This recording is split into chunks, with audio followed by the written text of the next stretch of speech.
Oh my God, I know what I'm going to write in. Oh my God, I know what I'm going to write in.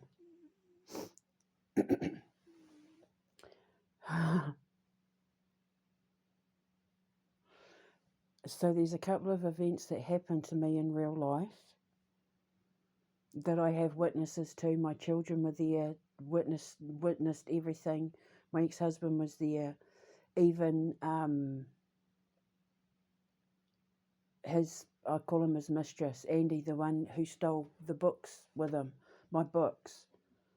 Even he was there. Even he witnessed these things. Everything that I'm about to tell you was witnessed by my ex-husband and my children, and I even have some photographs of, the events. And I just had a big swig of sparkling water, and I swear to God, it's just the most unladylike thing. Digestion sounds is just the most unladylike thing. I did not burp. If you heard me burp, that wasn't me burping. It was the gas in my sternum and my stomach gurgling and like the back of my throat and my sternum. So, but it's just I love sparkling water. But anyway, I'm going to write these things into the movie for Julie, and everything I'm about to tell you is 100% real. And the reason why I am what I am now. So, the very first, when we moved to Yorkshire in 2013, the very, very first trip we ever made to York was the very first time I time jumped. And the event was so not traumatic or anything like that, but it made such an impact on my psychological mind. I then spent years trying to explain what the hell happened to me because weird things had been happening, and I needed to know why. And then in 2016, we went to Birmingham for my son's birthday for his weekend away because he wanted to go to the dinosaur safari park zoo thing because he adored dinosaurs. And so I saved up and took us there for the weekend and that, and then everything changed forever after that. But we moved to York in 2013, to Yorkshire in 2013. And remember I told you about how I was in bed having a cup of tea and my body rose up and I landed at the foot of my dad dressed as the Egyptian, blah, blah, blah. That was around the same time. That's when things started getting weird. And then not long after that, we moved to Yorkshire and we went on a day trip to York one Sunday. And we parked in the car park. We walked down the street a little. I love York so much. I would love. I was originally, when I was thinking of staying here, because the WDH were offering to help me set up as a wee business, but set up the Alchemist Cavern and that. But I don't feel like the Alchemist Cavern is a store that would be appreciated in Wakefield, but in York, absolutely. And so we were in the very early stages of trying to figure something out, but I don't want to live here, but I want to open a store in York. The Alchemist Cavern would be perfect for York. And if you've been to York and know York, you'll be like, yeah, she's telling the truth, it would. And I love York. I adore York. I could, if I was forced to live here, I'd live in York. Or I mean, if I was forced to live here, I'd move further out into the country, or move to Scotland or Wales or Ireland or something. But anyway, we were walking across the bridge. If you know York, you'll know what I'm talking about. I've got photos of this bridge in regards to the second thing I'm going to put in the movie on my Instagram. And you can look these stories up on my Instagram. You can look up the photos because I ended up doing an investigation into George and wrote the experience with him in the first chapter of The Quantum Menace. Because York is supernaturally active. It probably has a lot to do with the fact you've got the canal going through the middle. But we were walking over that bridge and that very canal, and it's supernaturally charged, that canal, because it was like when I walked across it.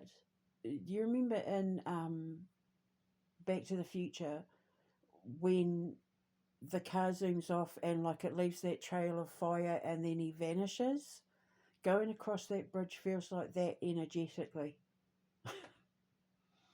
And we were walking across the bridge, never been there before, but I was not.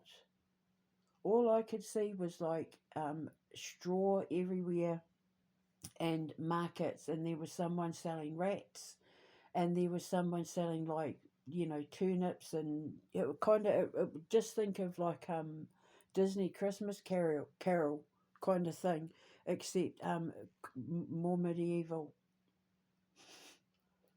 It was like market stalls, and but it absolutely reeked of like animal smells, and yeah, it did not smell nice at all. And I went to walk across what I thought was like this strawed. I mean, it was still a bridge, but it was a bridge that had stuff on it. It wasn't a bridge that was being used for traffic. It had like stuff on it, and it had straw on the ground, and it's like they were using it for the purpose of having this market or something. I don't know, but it stretched all the way across over the bridge, and I went to step across thinking I was like walking on straw and that, and I believe it was Andy, the one that the ex stole my books with, had to grab me and pull me back because I was about to step into what I thought was just like a straw market, but I was on a road. I completely had lost sight of where I was, and I was shaken up, and I was telling them about it. And then we went across the road, and I was trying to figure out what the hell was going on. And we went past this store with like this old window. It was like the kind of glass that was all buckled and all of that, because it's like original glass from like when the building was like built, kind of thing. Because that's what I love about York. Like that's what I love about the UK, is that there's so many buildings in that where the glass in that is still original. It just blows my mind. Anyway, while I was I caught a glimpse of myself in the mirror and in the reflection of the window. And when I went to turn, this woman came up to me. She started playing with my hair, and she said to me, "How much do you want for your hair?" And I kind of jumped. I remember she had like a bonnet on her head, and she had like material shoes on. It looked like material shoes, not like leather or anything. I remember she had like a pinny, like this dirty pinny thing on, and like this brown uh, dress with like a dirty pinny, and she had like a wee material bonnet thing covering her head. And she said, she touched my hair, and she said, "How much do you want for your hair?" And it absolutely scared the bejeebers out of me. And I was freaking out, and I was shaking, and I didn't know what the hell was going on. But my ex and the boys in that were like, they knew something weird had happened. They felt it. They felt like a pulse of energy. Like they felt it, but I witnessed it. Like I experienced it. And for all those years, I spent trying to figure out what the hell happened that day. And then, quantum magnetics and time jumping and blah, blah, blah. But I still could never understand. I Was she seeing me dressed in her time, or did she know that I wasn't from her time? because she wasn't phased by me at all. She was just interested in my hair. And all I can think is, and it's the only thing I can think, is that maybe she was a mystic because she was interested in my hair. And in those days, they did a lot of binding spells and that using human hair. They would use, they would buy your hair, you know, because they were a lot of people, a lot of aristocracy, and that used to buy your hair to make wigs and all of that sort of thing as well. But I got the impression that it was to do with, like how do I explain it?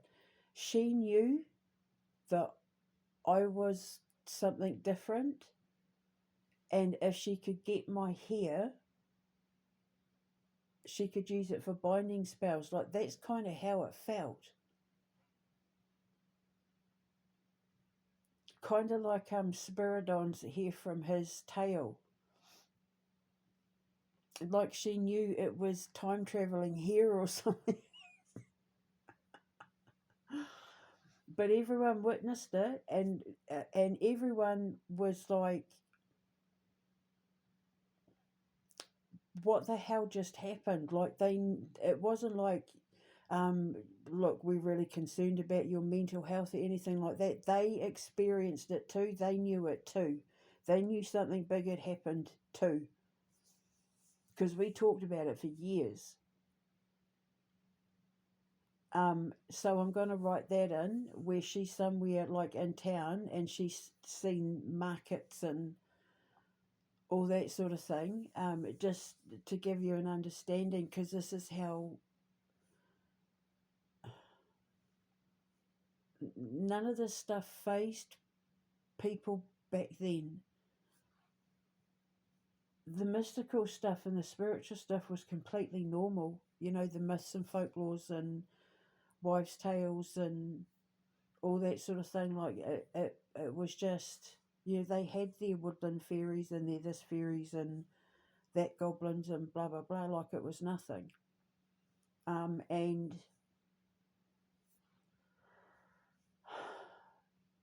the other thing I'm going to write in was left such an impact on me. I actually made it the first chapter of the Quantum Menace. And now that I've changed it around, it now makes even more sense that it would be a World War II setting. It's World War II in the Quantum Menace, but in real life, it was World War One. We used to go down the back way and come up the stairs to the bridge, and along that canal, I used to see these men sitting in chairs painting with nurses and that standing beside them, and some of them had like a missing leg, and some of them had, you know, like bandages on. Some of them didn't have anything, but you could tell it was like art therapy. And they were all like in wheelchairs and all of that. And one of them knew I was there. One of them could see me, and his name was George. And every time we'd walk down there, I'd see him sitting there, and we'd just kind of nod, and he'd say good morning and blah blah blah. And then I think it wasn't until I was locked up, I thought, I need to see if this was real, because I keep saying to my ex and the boys and that he's from a hospital from around here, and they push them down on their wheelchairs and they come here to the canal for the mental health. And, you know, doing painting, he was painting the canal, and his name was George, and he knew I was there. And then I think it was when I was locked up, and you can see the posts on my Instagram, because I put up screenshots of the area and the bridge and everything. And it turns out only like a few blocks down, there was a hospital for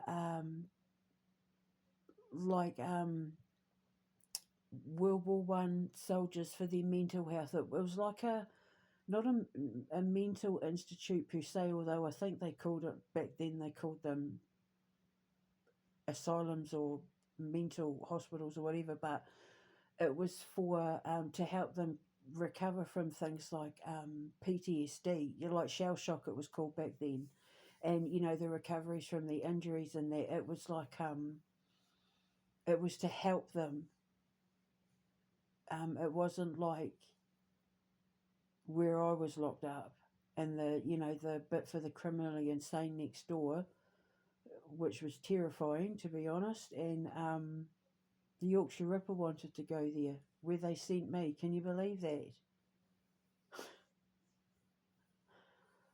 Anyway, um, yeah, and it turns out that they did used to have that they would walk them down there. Like I found evidence that he was real. I would love to see if I could go through the history books and that and see if one of them was called George, that they used to get taken down there. But that's what he said his name was, and I wrote that. I kind of used a bit of his story and put that into the first chapter of the Quantum Menace. So I'm going to write that in as well, where she'll go down this certain bit, like when she has to drive into the big town. There'll be a certain bit where she'll be walking along and there'll be someone sitting on the canal, like painting and that, and she'll say a word to him, he'll say a word back, and then someone will call her name, she'll turn around and he's completely vanished, like he's not even there. So so I'm going to write that in, and then the other bit that I'm going to write in is when we went to Birmingham,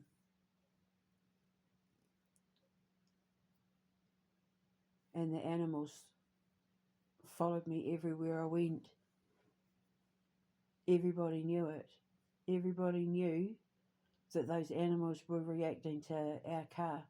The rhino was running alongside our car and attacked its keeper's truck to keep it away from us.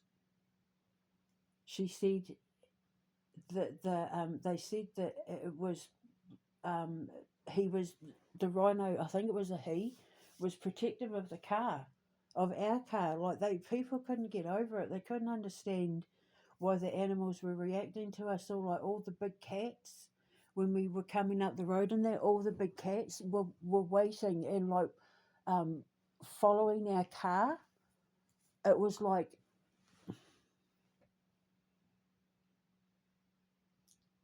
it was like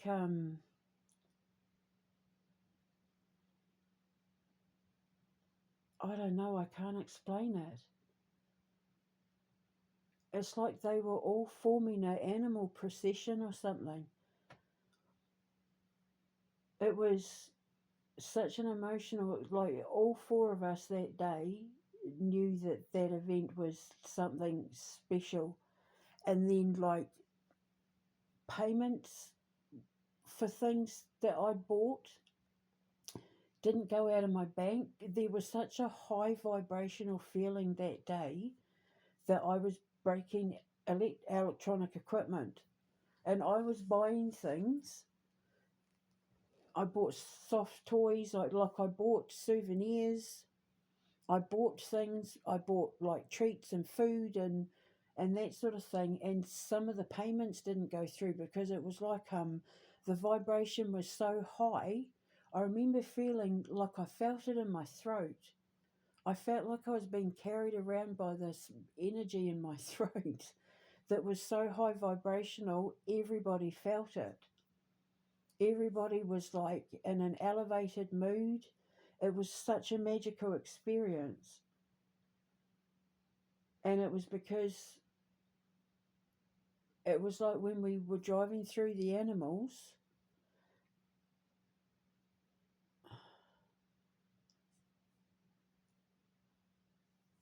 it's like they knew.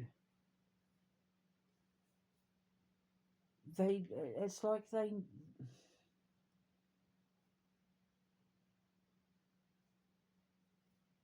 knew, like my bloodline was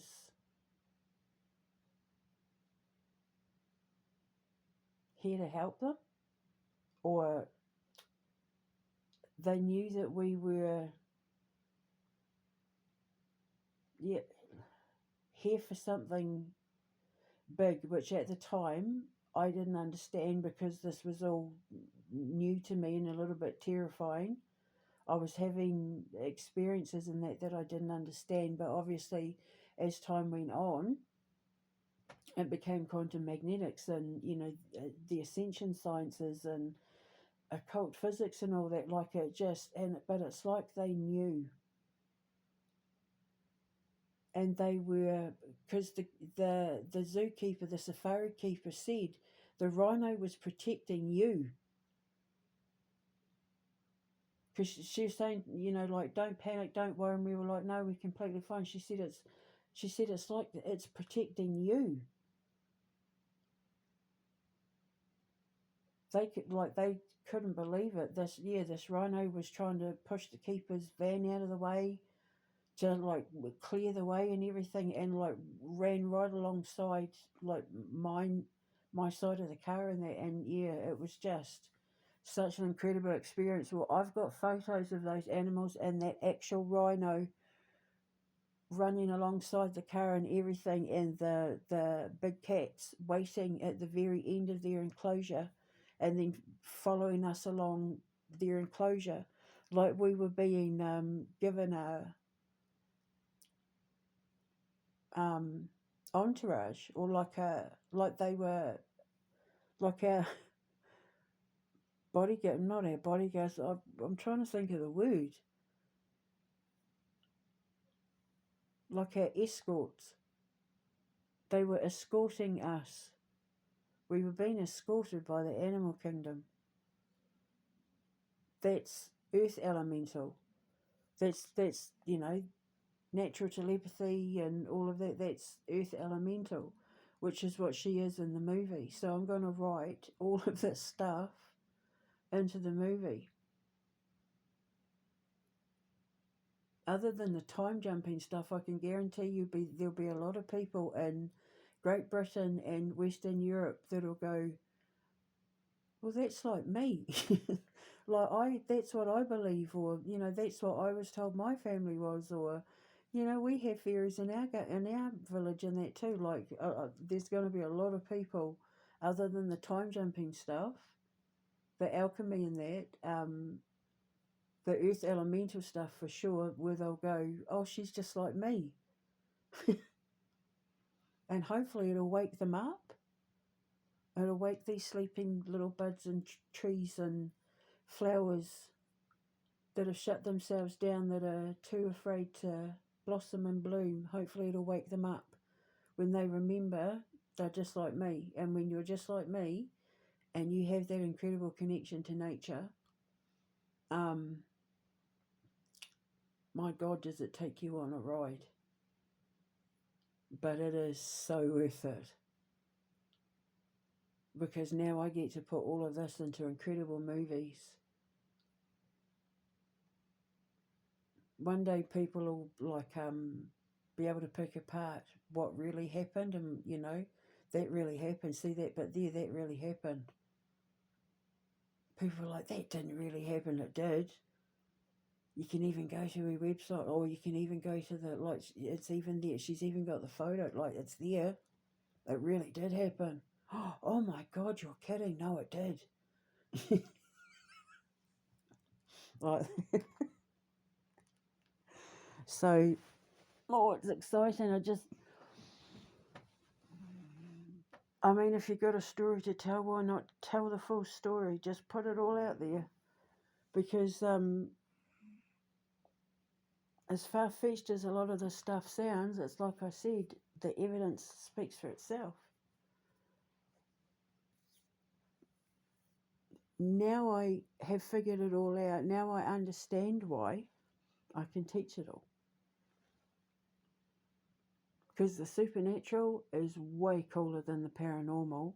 And if we can shut the paranormal down and just leave the supernatural, everybody's life will be a wild ride like mine.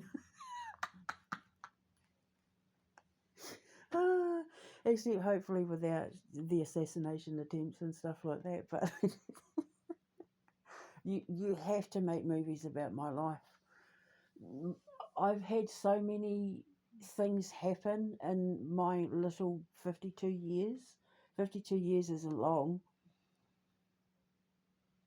I feel like I only grew up a few weeks ago, to be honest. um, so much has happened. I can write so many different genres of movies and video games about all the things I've experienced or learned or seen or investigated, and that I could probably keep the entertainment industry going for a good 50, 60 more years just based on the next chapter of my life, which is all built on all the bricks of the foundation I had to tear down so that I could build this one. So, yeah, I just can't wait. Once I know where to go, I just need a direction. Just point me in the right direction. I need a country that's going to be able to, although I do want to film the RomCom in Ireland, definitely for sure.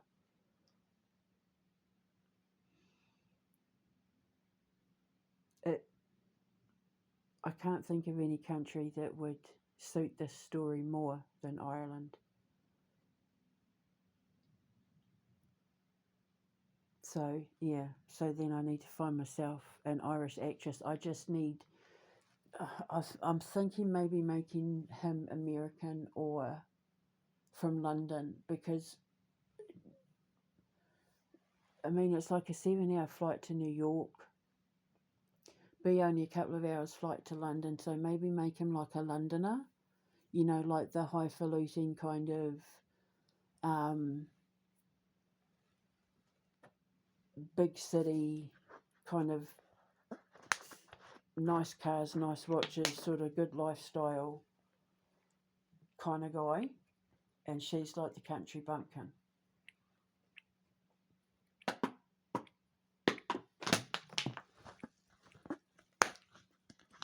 So I'm just having a drink of water. So yeah, she's like the fairy queen or the guardian to the fairy kingdom. Okay, so yeah, so that's what I'm going to do. I'm going to write those events into the movie, and they were all witnessed.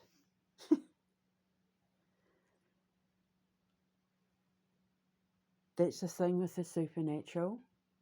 You never forget it. It leaves an indelible mark on your soul.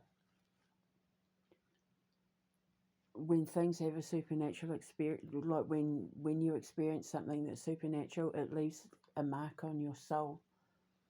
The same thing when I saw Edinburgh Castle. When I'll never forget when I turned the corner and she was sitting there looking up at me. It was like I felt like I'd stepped into like a magic kingdom. I love medieval stuff, but yeah. So anyway, I'm going to go.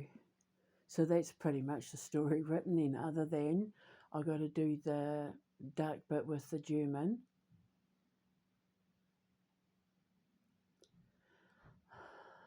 And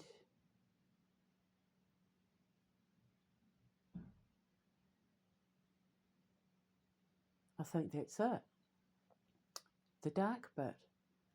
And like the outcome of what happens to the German.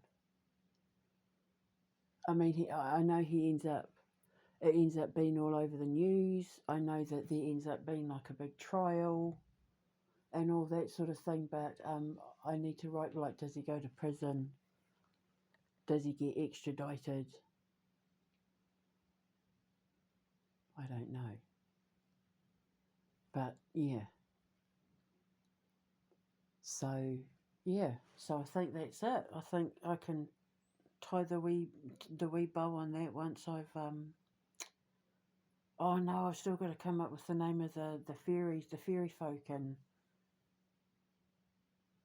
the name of the ancestor. I'm just going to call her Sarah for now, but it will probably more than likely change